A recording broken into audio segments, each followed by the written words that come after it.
Student, welcome to my history class. I am Chanmia Khan. Today I am teaching about you the age of revolution. Is the third heading. What is revolutions is? अब इसमें क्या बताया? As of revolution बताया गया. कहाँ बताया गया? In Europe. Europe में एक ऐसा दौर, एक ऐसा युग गुजरा जिसको क्रांतियों का युग के नाम से जाना गया है. कब से कब तक लेकर 1830 से लेकर 1848 तक. और इसकी लीडिंग कौन कर रहे थे? इन रिवोल्यूशंस की लीडिंग कौन कर रहे थे? Specially by educated middle class people. हमने आपको कल पिछले वीडियो में आपको बताया था middle class, new class, those people are comes under it. Doctors, teachers, philosopher and industrialist as type educated from. And these people, educated people, given the guidance or tell about the idealism, liberalism and the nationalism, are become a very popular in Europe.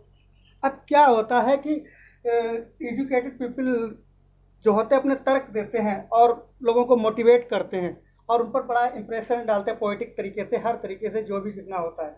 तो and demanded the liberalism and nationalism and in European people come in the heart and their minds a feeling, which feeling of liberalism and nationalism in whole Europe in among the common people. अब क्या आता है? Common people के लोगों में liberalism और nationalism की भावना जो पैदा हो जाती है और ये this feeling is popular and likely, मतलब बहुत पसंद की जाती है और पॉपुलर हो जाती है, चर्चित होती है पूरे यूरोप में.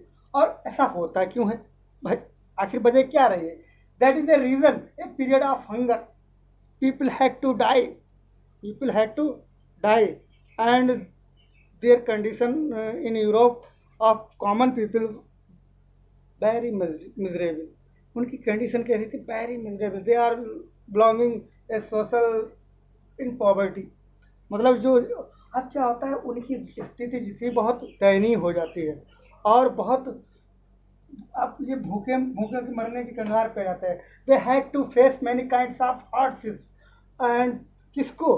Common people had to face hardships. अब कॉमन पीपल को क्या होता है? बहुत सी कठिनाइयों से गुजरना पड़ता होता है. And population today by day population was increasing. दिन प्रतिदिन क्या हो रही थी? पॉपुलेशन बढ़ रही थी. So it is the result of it the food shortage become. अब क्या होना था? खाना भोजन जो तो खाने पीने का सामान था वो कम पड़ने लगा था. और जब सब सामान कम खाने पीने का कम पड़ने लगा था and the government and the rulers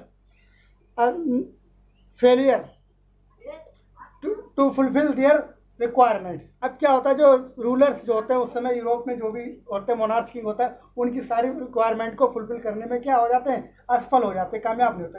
and also inventions and discoveries, it is the main reason of it. अब इसका सबसे बड़ा कारण क्या रहा है कि उस समय आविष्कार हुए खोजे में जैसे मशीनों की. अब मशीनें कैसे? जैसे मशीन, अब एक मशीन अगर आ जाए, जैसे मान लिया कि रोड बनना है, तब वहाँ पर 10,000 मजदूर काम कर रहे हैं, एक जीसीपी काफ़ी है. अब 10,000 में क्या हुआ? 9,999 लोग जो है बेरोजगार हो गए, अनएम्प्लॉयमेंट हो गए. एक आदमी काम कर रहा है, मशीन चला रहा है, काम कर रहा है. तो क्या हुआ? इससे क्या था? मशीनिज्म लेड टू अनएम्प्लॉयमेंट. और ये क्या हुआ? बेरोजगारी लाया, जिससे क्या हुआ? लोग भूखों मरने लगे. पब्लिक जो थी पब्लिक जो थी वो रिवोल्यूशन करने के लिए, बगावत करने के लिए उतारू हो गई थी. People about to ready and people wanted to ready revolution and many revolution in Europe become most of them July revolution in France in 1830.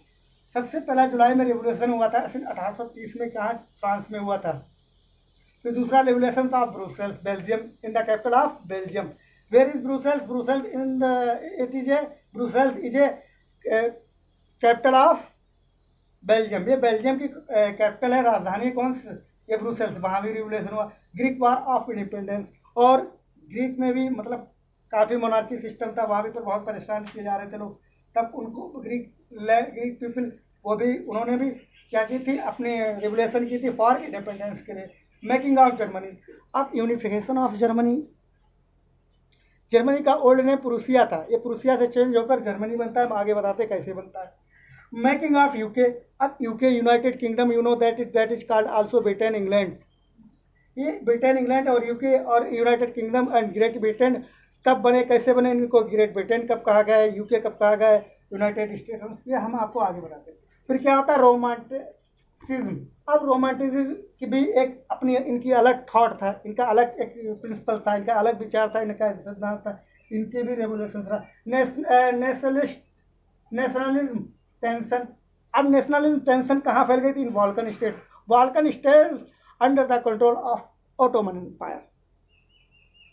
nationalist tension in Balkan area. Balkan states in under the control of Ottoman Empire. Ottoman Empire is called also खिलाफत उस्मानिया। खिलाफत उस्मानिया के मतलब अंतर्गत में ये सारा कब्जा किसके अंडर में हुकूमत होती थी?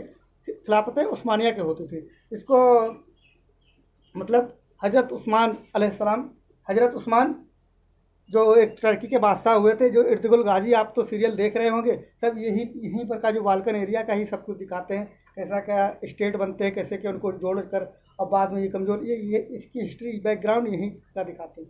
अब हम आपको आगे बताते हैं आगे क्या होता है। In Europe first become revolution in France in 1830 before in France after the Treaty of Vienna in 1815 settled in France a Bourbon ruler king and common people against him revolt, because it is the reason of it Bourbon once the king did not succeed to fulfill requirement of common people, and he was following the path or way of monarchy. अब क्या होता है कि जुलाई revolution France में क्यों होता है? 1815 के बाद ट्रेटी ऑफ बेना का समझौता होने के बाद में वहाँ पर फ्रांस में नेपोलियन के हार जाने के बाद फ्रांस में कौन राजा सेटल कर दिया जाता है? बुर्बो वंश का एक राजा सेटल कर दिया जाता है। अब वो क्या करता है? वहाँ पर मोनार्ची सिस्टम का फॉलो करता है। कौन? वही बुर्बो वंश का। अब क्या था? 1830 आते आते people of France came on the situation of hunger. Because of the hunger they about to die. अब क्या होता है? वो भूख की कगार पर आ जाते हैं, वो मरने लगते, भूखों मरने लगते। कौन मरने लगते? फ्रांसीसी पीपल, कॉमन पीपल लोग जो होते हैं मरने लगते हैं। तो इसका रीज़न यह होता है कि इन्होंने एक रिवोल्यूशन की थी। कब की थी? 1830 में। बुर्बोन वंश का जो राजा था वो खत्म हो गया। अभी तक फ्रांस में क्या होता है? आपने देखा पहले मोनार्ची सिस्टम था। कब था? 1789 से पहले। फिर क्या हुआ? 78 में इसमें फिर क्या आया? डेमोक्रेटिव हुआ। फिर डेमोक्रेटिव होने के बाद में फिर 1799 में क्या हुआ? फिर सिस्टम आया। 1799 में आया डिक्टेटरशिप ऑफ नेपोलियन। फिर क्या होता है? डिक्टेटरशिप ऑफ नेपोलियन 1799 में। फिर 1815 में क्या होता है? ट्रेटी ऑफ वियना होने के बाद में फिर मोनार्ची सिस्टम हो जाता है। मोनार्ची सिस्टम फिर लौट के यहाँ आ जाती। अब क्या होता है? मोनार्ची सिस्टम 1830 में क्या होता है? फिर रिवोल्यूशन हो जाता है। क्या हो जाता है? रिवोल्यूशन हो जाता है। यहाँ पर एक न्यू स्टेट की फॉर्म, एक न्यू स्टेट में आ जाता है। तो फॉर्मेशन यूनिफिकेशन ऑफ फ्रांस यहाँ पर होता है और फ्रांस फिर एक नए स्टेट के रूप में निकल के आता है। कब? 1830 में, after the revolution of France in 1800। तो हमने आपको पीछे से बैक से जोड़ते हुए चलते हैं। अब क्या होता है? जुलाई रिवोल्यूशन फ्रांस में जब 1830 में जब रिवोल्यूशन होता है, बुर्बोन किंग बाज ओवरथ्रोन। अब जो एक चेयर होती है, मतलब तख्त, राज करने वाला तख्त, अब इसमें क्या होता है? थ्रो आउट कर दिया जाता है। किसको? मोनार्ची को। मोनार्ची का कौन होता है? बुर्बन वंश का। कब? 1830 में। और सेटल्ड क्या होती है? यहाँ पर आके क्या सेटल्ड होती है? कॉन्स्टिट्यूशनल सिस्टम, या इसको हम डेमोक्रेटिक कह सकते हैं। यहाँ पर डेमोक्रेटिक सिस्टम कह सकते हैं। और डेमोक्रेटिक सिस्टम का जो हेड था उसमें फ्रांस कौन था? लुई फिलिप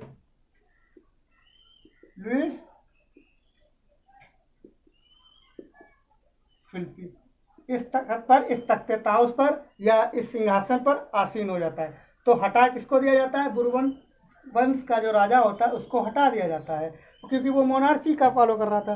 अब वहाँ पर सेटल्ड कौन कर दिया जाता है? लुइस फिलिप को settled. Constitutional monarchy was settled up in France. अब क्या होता है 1830 में फ्रांस में जो होती है केवल नाम मात्र की मोनार्ची रह जाती है, बाकी सब कॉन्स्टिट्यूशनल होता है, सब according to constitution. And Louis Philippe head of France but he was not monarchy follower और dictatorship type, he was only for name head of France and all the real power in the hand of common people. That is clear point. And second revolution of Brussels. Second Brussels, where is done? In Belgium. Belgium, Brussels is the capital of Belgium, because Belgium also add in United Kingdom, and now Belgium go separated nation from United. He remove, उसने क्या कर दिया? हटा दिया, remove, अपने आप को हटा लिया, अलग कर लिया। ही सेपरेटेड नेशन, अपना एक अलग देश बना लिया। बेल्जियम ने जो था अपने आप को अलग कर लिया था। कहाँ की? इसलिए किससे? यूनाइटेड किंगडम से बना लिया था, जिसके यूनाइटेड किंगडम आप लोग जानते होंगे। ऑफ नीदरलैंड, जो नीदरलैंड का एक टुकड़ा हुआ करता था यूनाइटेड किंगडम पे, तो उससे बेल्जियम जो था अपना अलग हो गया था, अपना एक सेपरेट कंट्री बन गया था। यहाँ पर भी रिवोल्यूशन हुआ था। कहाँ हुआ था? ब्रुसेल्स में हुआ था। अगला थर्ड नंबर है ग्रीक। अब क्या होता है? Greek war of independence. अब आज़ादी के लिए एक और वार होता है, एक और रिवोल्यूशन होता है। Greek comes in Europe. Grecian people struggle war for independence. अब ग्रीक के लोग जो होते हैं अपनी आज़ादी के लिए क्या करते हैं? लड़ना शुरू कर देते हैं। कब से? इन 1821 इन ग्रीक के लोग ग्रीक में ही लड़ना अपनी आज़ादी के लिए शुरू कर देते हैं। कब? 1821 से ही। During the Greek war public got supported, common people and lower class people were struggling against the government of Greek and some people also of Greek supported to support कर रहे थे। किसको सपोर्ट कर रहे थे? रिवोल्यूशनर्स को सपोर्ट कर रहे थे। ठीक है, फॉर स्ट्रगलर्स के लिए कर रहे थे, जो लड़ रहे थे, जो जुर्म के खिलाफ लड़ रहे थे या अत्याचार के खिलाफ जो लड़ रहे थे, उनको क्या कर रहे थे? सपोर्ट कर रहे थे। कौन? ग्रीस के लोग। वेस्टर्न यूरोपियन और कुछ जो पश्चिमी जो यूरोप के लोग थे वो भी उनको सपोर्ट कर रहे। Artist poet Greeks and western people were supporting to those person who are struggling against the government for independence. That is clear point now. Treaty of Constantinople was signature in 30. अब एक Constantinople की एक treaty होती है, समझौता है, compromise होता है, जिस पर हस्ताक्षर हो जाते हैं। And that is clear in this treaty कि now Greek free from the monarchy and any type, मतलब जो भी उस पर प्रेशर या दबाव था हर तरीके से उससे मोनार्ची सिस्टम था उससे आज़ाद हो जाता है। ग्रीक कब आज़ाद हो जाता है? जब कॉन्स्टेंटिनोपल को कस्तुतनिया कहा जाता है, आज मिशन इस्तांबुल कहा जाता है। इसके ऊपर एक फिल्म भी बनी है, मिशन इस्तांबुल, शायद विवेक ओबराय की है। तो ये उसी की एक इसमें कहा गया। तो कस्तुतनिया की जो समझौता होता है, जब संधि होती है तो उस पर हस्ताक्षर हो जाते हैं सन 1832 में कि अब ग्रीक जो है, यूनान जो है, क्या है? अब आज़ाद एक अलग नेशन हो गया है। ठीक है, अब आगे बढ़ते हैं। Now is making of Germany in air और यूनिफिकेशन ऑफ जर्मनी। अब ये यूनिफिकेशन ऑफ जर्मनी और मेकिंग ऑफ जर्मनी कब हुआ था? 1871। अब इसमें क्या होता है? एक मूवमेंट होता है। मूवमेंट मतलब आप जानते हैं ये मूवमेंट कई तरीके होता है। एक तरीके का रिवोल्यूशन या आंदोलन under Otto von Bismarck. Otto von Bismarck was a great representative of common people और सिंपल मैन और पुअर और लोअर क्लासेस। तो लोअर क्लास का या सबसे कम निचले स्तर के लोगों का या सामान्य लोगों का, आम पब्लिक का हीरो था उस समय, रिप्रेजेंटेटिव था, नेता था। कौन? Otto von Bismarck.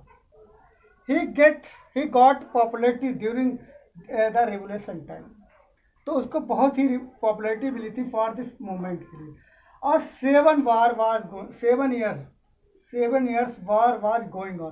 बिस्मार्क जो था लड़ रहा था, लीडरशिप कर रहा था, रिप्रेजेंटेटिव था, किसका था? फ्रांस, जर्मनी, प्रूसिया का था।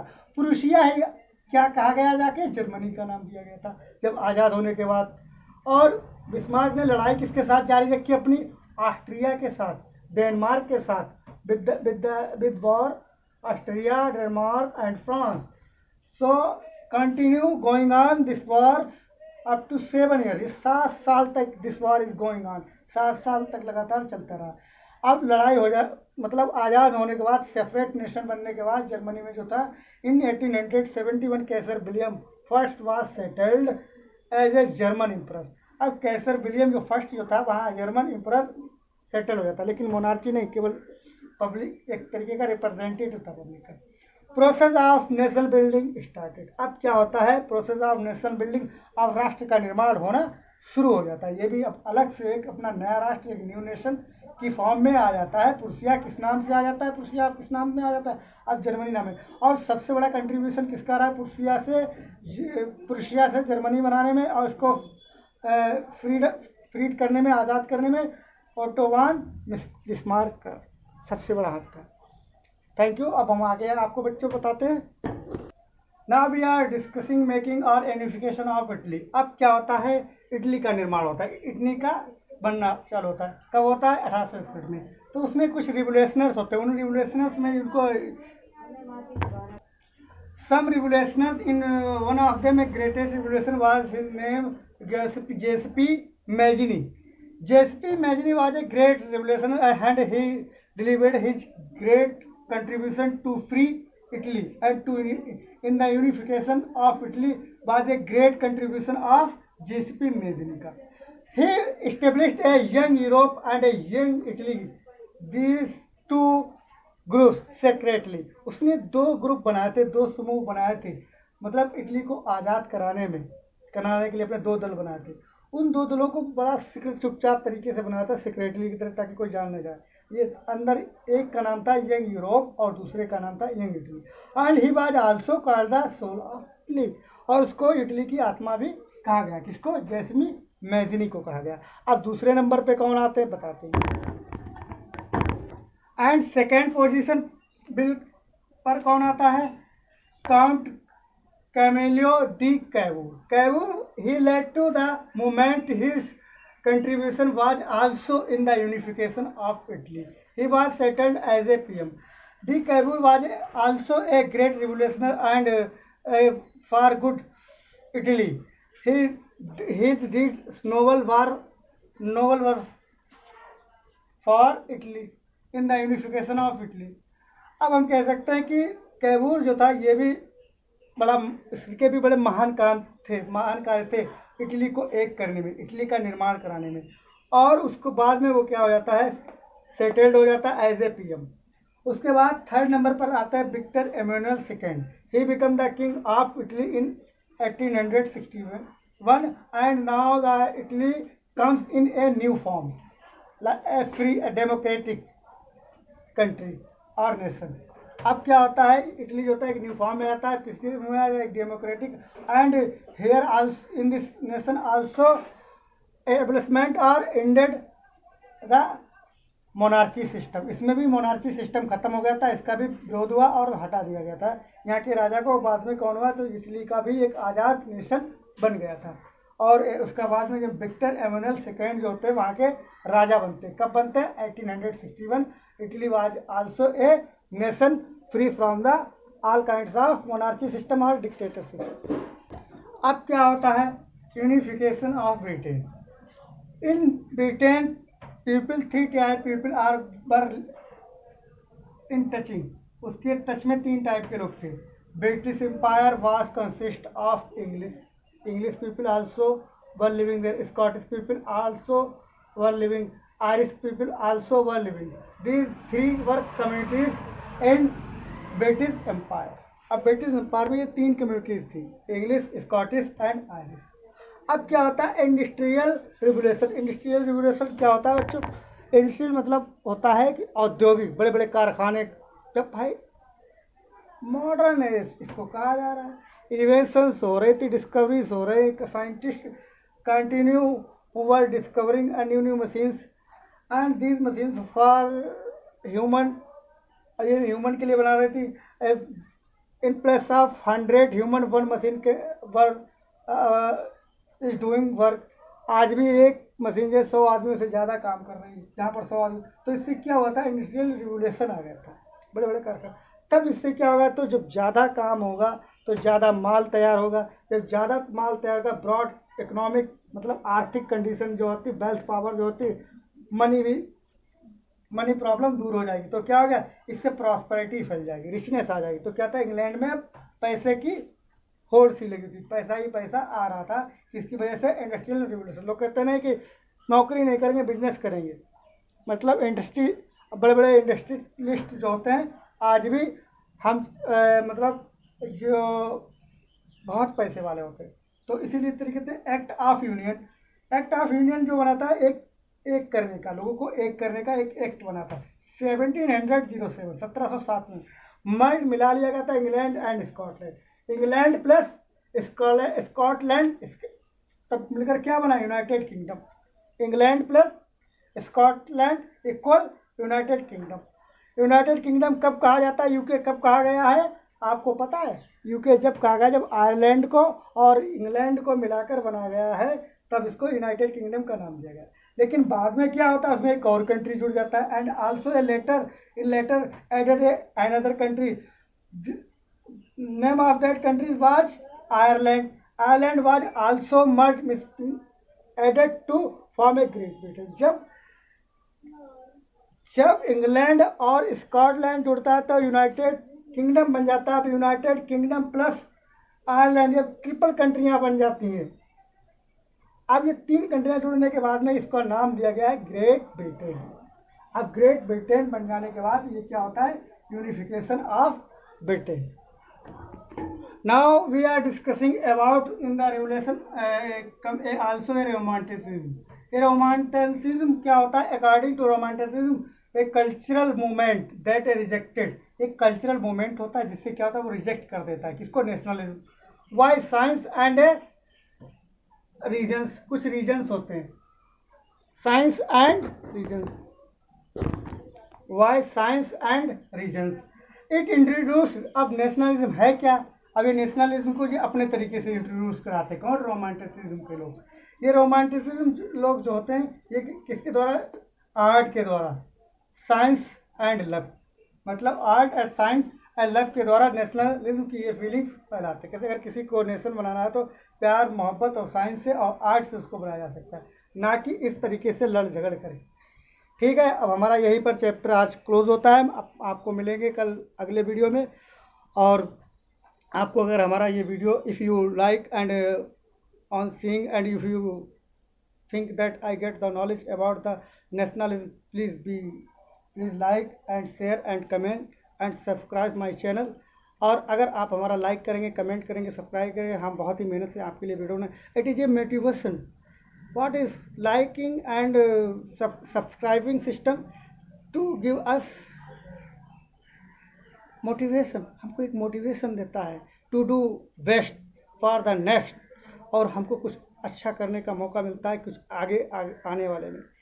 तो आप लोग यहीं हमारा साथ देते रहेंगे। और आपका जो वीडियो आप लोगों ने देखा है और देख रहे हैं, और हमारे कुछ कश्मीरी भाइयों और बहनों का भी हमारे पास कॉल आ रही है कि हमारे जम्मू कश्मीर के हिसाब से कुछ 1-2 चैप्टर बढ़ा दी जाए। हम आपके लिए बिल्कुल डालेंगे 1-2 चैप्टर, कुछ हमारे जो यूपी CBSE में नहीं है। ठीक है, आप निराश ना होइए, आपके भी हम रिक्वायरमेंट फुलफिल करेंगे। और हम आपकी जो कुछ बच्चे कह रहे फिजिक्स पढ़ा दिए, केमिस्ट्री पढ़ा दीजिए, बायो पढ़ा दिए, हम उसकी भी अभी थोड़ा हम बिजी हैं, हम उस पर भी आपको जो भी अपना टॉपिक है भेजिए और कमेंट करिए। ठीक है, अब हम आपको मिलेंगे अगले वीडियो में। Thank you for watching my video, subscribe my channel.